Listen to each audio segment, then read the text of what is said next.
by far the best investment you can make is in yourself. I mean, that, for example, communication skills. I tell the students that come that they're going to graduate schools and business, and they're learning all these complicated formulas and all that. If they just learn to communicate better, and both in writing and in person, they increase their value at least 50%. If you invest in yourself, nobody can take it away from you. I mean, if I gave you a car and it'd be the only car you get in the rest of your life, you'd take care of it like you can't believe it. Any scratch, you'd fix that moment. You'd read the owner's manual. You'd keep a garage and do all these things. And you get exactly one mind and one body in this world. And you can't start taking care of it when you're 50. By that time, you'll have rusted out if you haven't done anything. So you should really make sure that you just remember that you just got one mind and body to get through life with and to do the most with it. What about life advice? Well, life advice is, the most important thing is really who you associate with. You want to associate with people that are better than you are. I mean, basically, you'll go in the direction of the people that you associate with, and you want to have the right heroes. You want people, if you want to emulate somebody, you better pick very carefully who you want to emulate. And when, obviously, you can't pick your parents.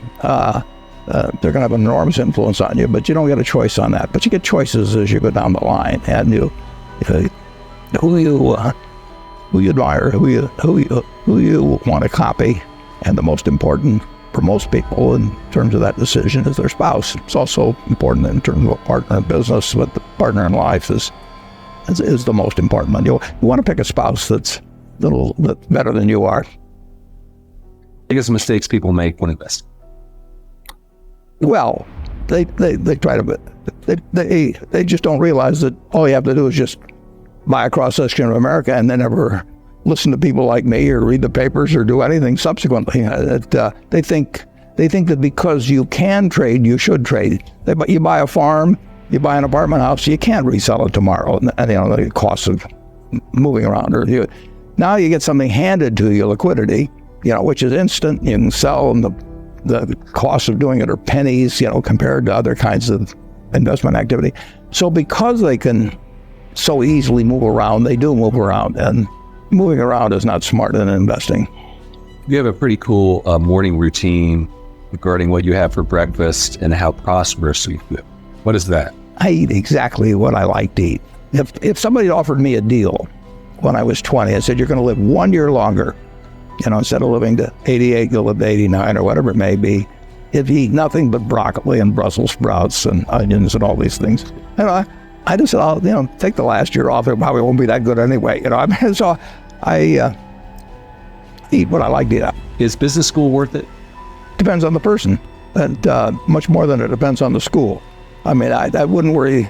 Some people are going to get a lot out of advanced education, and some people are going to get very little. And I don't even think it's important that every person go to college at all. I mean, we have all kinds of jobs at 70 or so thousand a year, or 80,000 a year, that college training is not of use. And I actually was not keen on going to college myself. Yeah, my dad kind of jollied me into it. He could get me to do anything, but I knew I could have a good time, and I liked investing, and I didn't really feel I could read the books.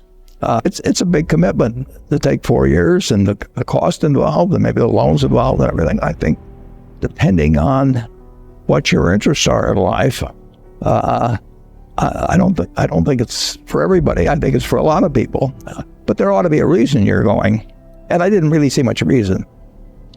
If you get to be 65 or 70 and later, and the people that you want to have love you actually do love you, you're a success. I've never seen anybody that reaches that age. I mean, I'm not talking about somebody that's in extreme poverty or pain or something, but I've never seen anybody that, if they have a lot of people that love them, that is other than happy. And I've seen some very, very wealthy people that they give testimonial dinners to and name schools after and everything, and nobody loves them.